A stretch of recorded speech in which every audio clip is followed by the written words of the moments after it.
On this Wednesday night, turbulence ahead. We're praying that we can come back on Monday. The disruptions of Air Canada flight attendants strike or get locked out. Newfoundland and Labrador's multi-million-dollar wildfire fight. New Brunswick's intensifying flames.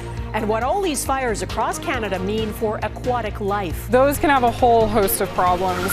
Under scrutiny, why the Supreme Court is re-examining the ability of governments to override Canada's Charter of Rights and Freedoms. Plus, a 10-year-old chess champion. She continues to push through and break new boundaries. The girl who made all the right moves to land in the history books.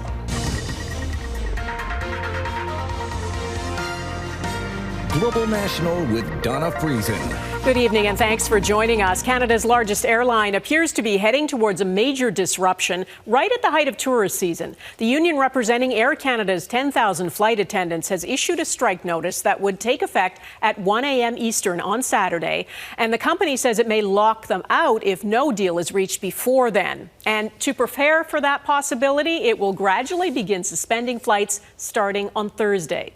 If Air Canada flights are grounded, tens of thousands of passengers would be left scrambling to find alternatives. Neetu Garcha has our top story tonight.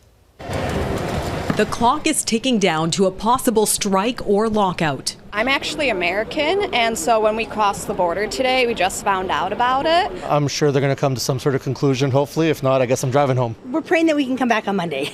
But we're very fortunate that we're on our way home. Here at Vancouver International Airport, the uncertainty is starting to set in. If no deal is reached, major disruptions could hit thousands of Air Canada passengers. With negotiations stalled and no deal in sight, Air Canada is already scaling back its operations, the first signs of what could be a full-blown shutdown by the weekend. The union says the dispute centers largely on unpaid labor, tasks flight attendants perform before and after flights they say go uncompensated. The company needs to come back to the table. We filed strike notice to apply the pressure to the company who holds the final cards in this. Air Canada said this week its latest offer includes a 38% pay increase over 4 years. Adding on Wednesday, it's made arrangements with other carriers to provide customers alternate travel options or full refunds.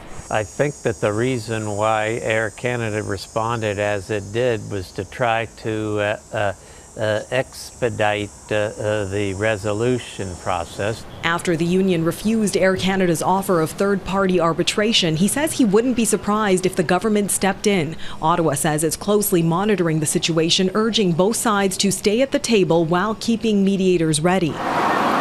Newfoundland and Labrador is hosting athletes and families from across the country for the Canada Games. One Winnipeg mother says she paid out of pocket for a non-refundable flight on another airline just in case. I couldn't risk not having a flight out to see my kid in the Canada Games. Passengers and crews are left waiting, hoping for a deal before time and flights run out. Neetu Garcha, Global News, Vancouver. In Atlantic Canada, heat warnings are in place in every province. In parts of Newfoundland and Labrador, it continues to be hot and humid, and 4 wildfires are still burning out of control. Members of Canada's armed forces are now providing firefighting support. Heidi Petracek is in St. John's, where thousands of people are on edge. Heidi. Donna, the section of the Trans-Canada Highway behind me remains closed to help with firefighting efforts here on the outskirts of St. John's, and you can still smell a lot of smoke as measures to both battle the province's wildfires and prevent any more ramp up. 3 aircraft attacked the St. John's area wildfire from above, while officials say firefighters on the ground are working to stop the spread.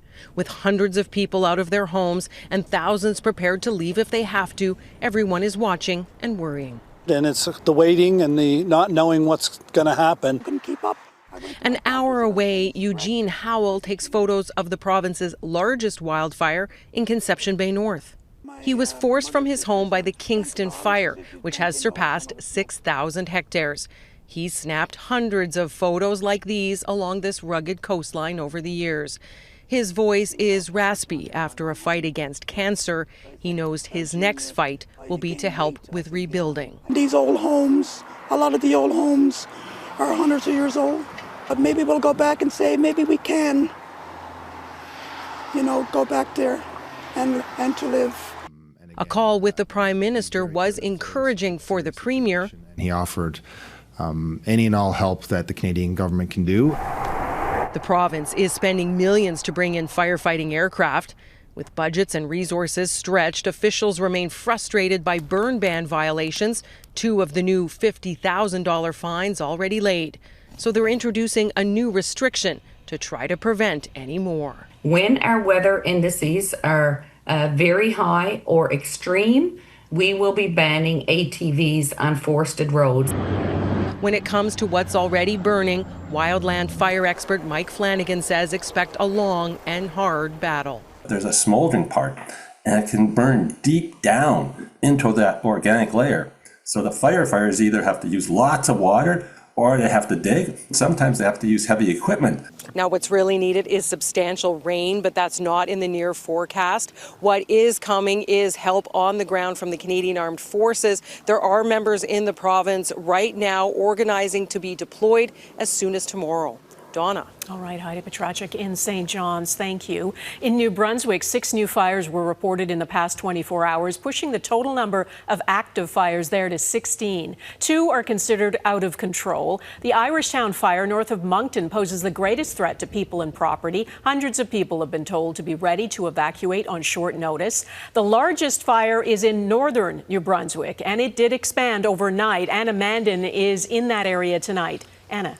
Donna, I'm here in Miramichi, where for a week a fire has burned hundreds of hectares. The main road north out of the community is blocked for kilometers. This is the closest on this road we can get to the fire, which officials say is immensely challenging to fight. Since last Wednesday, a fire on the outskirts of Miramichi has been out of control. On day 8, the fire showed some slowing, but as of Wednesday afternoon, it spanned over 1,300 hectares. We have put dozens of people and air resources and others on the Miramichi fire. It continues to grow. While many residents in nearby communities feel they're in limbo, Norman Mazarol lives past the roadblock. Well, there was a couple days you were feeling good, but then when you look up here and you see the smoke again. He wishes they had more information about the fire. There's not a lot of details being given on how close it is or, or what danger or even if it's coming this way. Meanwhile, another nearby resident also lives past the barricade. It's not that good, I hope they don't come back. As the smoke rises on the horizon in Miramichi, residents are concerned. You can see the smoke in that there. I'm afraid of it jumping across and hitting all those people. I have much respect to the front lines for what they're doing. It's a dangerous job and they're doing amazing. There's thunderstorms in the forecast, and the Natural Resources Minister says how much precipitation the region gets will have a big impact on putting out the fire. The moisture level in the woods needs to change, so we are going to be seeing some rain over the next 24, 36 hours. That's going to be immensely helpful. And while 1 house and 3 cottages have been evacuated, Heron says residents of the town of Lavalette to the north of the fire don't need to leave yet. Donna? All right, Anna Mandan in Miramichi, New Brunswick, thank you. Nova Scotia's premier says it is now so dry and hot that wildfires can spread dangerously fast. So far, we've been dodging bullets. Think about it, 17 fires just, in the last 24 hours. The province is a tinderbox. It's so easy for a fire to start right now. We haven't had any rain since June. The largest wildfire burning near a Halifax business park has shrunk to about 15 hectares, but is still out of control. Businesses in the area were evacuated Tuesday, and a special air quality statement remains in effect for Halifax. Officials in BC say a wildfire on Vancouver Island exploded overnight. The Mount Underwood fire has burned more than 2,100 hectares. That's bigger than the city of Victoria. Multiple communities near Port Alberni have declared local states of emergency. More than 500 properties in the region are still without electricity because the fire knocked out power. The Ontario government has launched a $1 billion emergency loan program to support companies hardest hit by U.S. tariffs. It's aimed mainly at steel, aluminum, and the auto manufacturing sector. Prairie farmers are also hurting. China is imposing a 75% tariff on imports of Canadian canola, and farmers are worried there will be little demand for their harvest this fall. Today, Manitoba Premier Scott Moe asked the federal government for immediate support for canola farmers.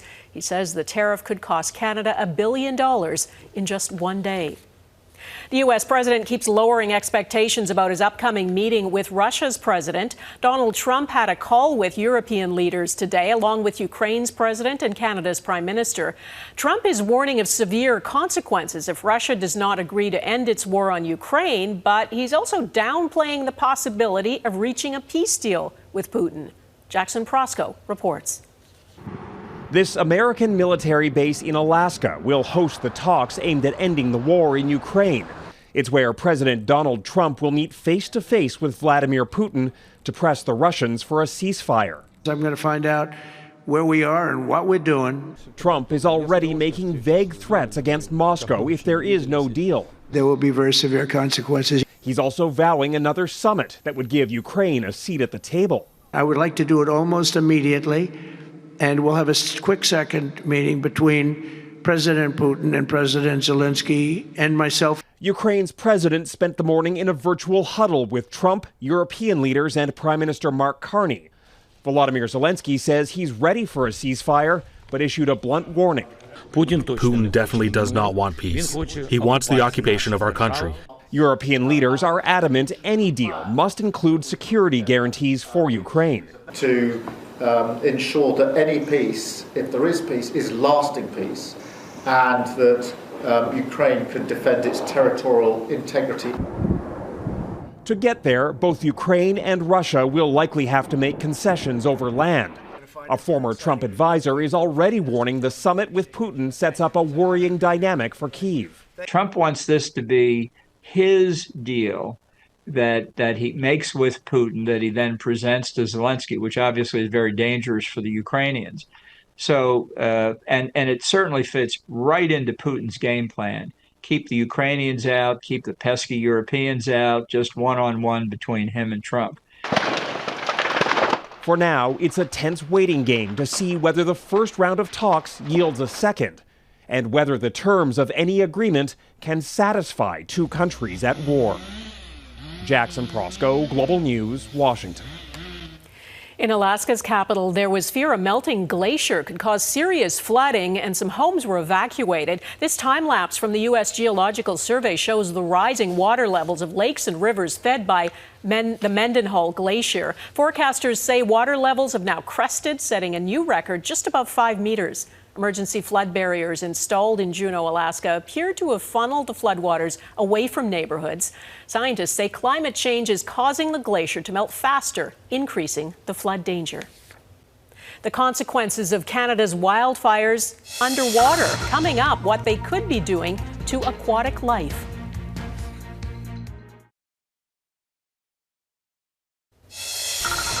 What a mess on this train track in Texas. More than 30 cars, some carrying hazardous materials, derailed. It happened near a town about an hour and a half west of Dallas. No one was injured, and though hazmat teams were sent, authorities say there are no signs of leaks from the train cars. Manitoba has been hit hard by wildfires this year. More than 1.75 million hectares have already burned this season. And beyond the ravaged forests and poor air quality is potential damage to lakes and rivers. Fires are damaging aquatic environments in subtle ways. Marnie Blunt looks at the impact on one of Manitoba's biggest provincial parks. Conserving and protecting species of fish for decades to come. That's the focus of the whiteshell fish hatchery nestled along the Manitoba-Ontario border, breeding, growing, and releasing fish across Manitoba like this brown trout. That's tag. But this year, an on-land threat could pose a risk beneath the water's surface, as a record-setting wildfire season takes a toll on aquatic ecosystems. Loss of riparian habitat, so that's the trees and the brush around the lake systems, that introduces more light, and so that can cause a whole host of problems. Fisheries manager Alexandra Schoen says wildfires can change the temperature of lakes, and the loss of trees and vegetation can create increased runoff. As simple as just silt and dirt that's now being flooded into lakes, or it could be more toxic, changing fish behavior or changing how they feed or changing how they reproduce. The impacts likely becoming more severe as wildfire seasons intensify. And that can certainly have an impact on our freshwater, especially if the fires are occurring near freshwater bodies, or if the same area is keeping impacted by fires, because then they'll have little time to recover in between. Take a big one. The wildfire is also preventing the hatchery from stocking certain lakes up north. And Schoen says the full impact is something only time will tell. There can be these really prolonged effects. So sometimes you're dealing with changes that might last a few days, but sometimes, like pH or water chemistry, you're dealing with changes that are going to last years. And while a prolonged and intense wildfire season can pose a risk to aquatic ecosystems, experts say it can also allow for regrowth and regeneration for some plants and trees. A benefit following a wildfire season that has brought so much devastation. Donna? Marnie Blunt in Manitoba's Whiteshell Provincial Park. Thanks, Marnie. Veto power ahead, why the Supreme Court is weighing in on one aspect of Canada's Charter of Rights and Freedoms.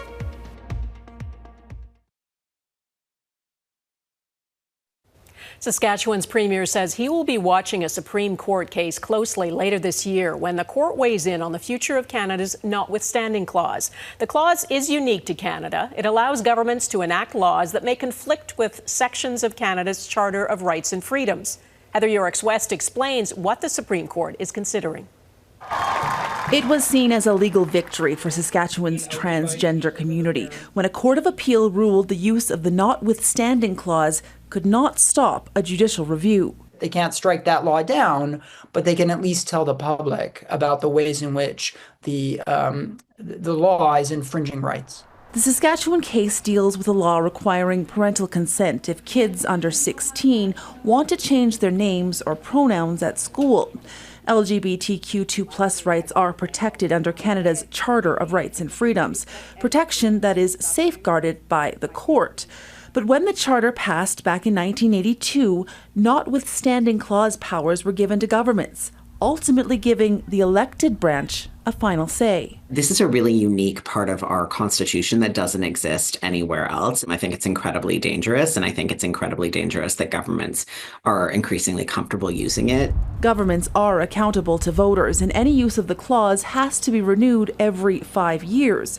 It's why opponents believe courts need to be able to review challenged laws carefully. This is so important because it allows for people to be able to be educated about what their government is doing and to make informed choices when they're at the ballot box. There is a parallel case that had a different decision in Quebec. And so that case is before the Supreme Court of Canada. I would say that that's where it's going to be decided. A ruling in that case, which involves a 6-year-old law banning public sector workers from wearing religious symbols on the job, will determine how courts deal with every use of the clause across the country, and if they can rule that laws are infringing upon protected rights, even if they can't take the law down. Heather Yourex-West, Global News, Calgary. Next, tennis legend Venus Williams gears up for a record return to the court.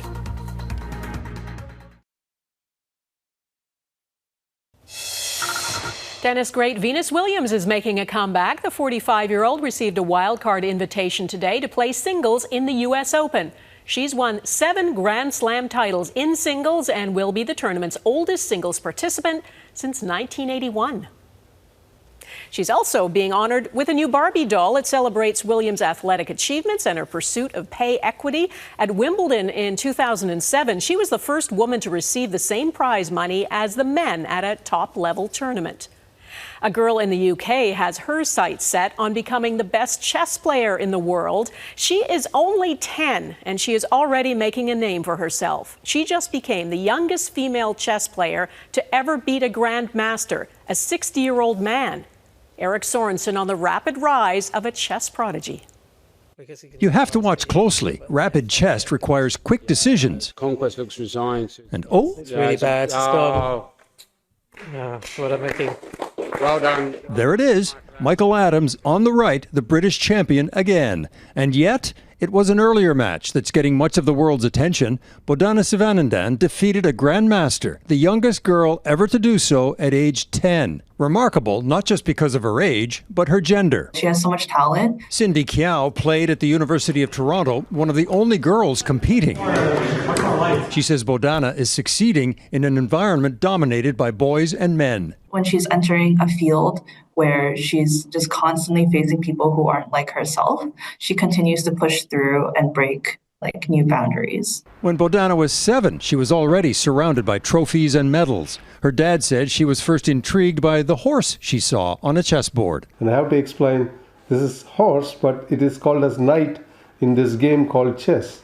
At age 8, still needing a booster seat to see the board, her dream was simple. To become world champion. This international chess master called her a baby assassin. She was playing fast but not banging the pieces down, just slowly, sort of like a boa constrictor. Fast forward to this summer. How does it feel to be so young and small and beating these adults? It's nice, it's encouraging, and hopefully it encourages other people as well.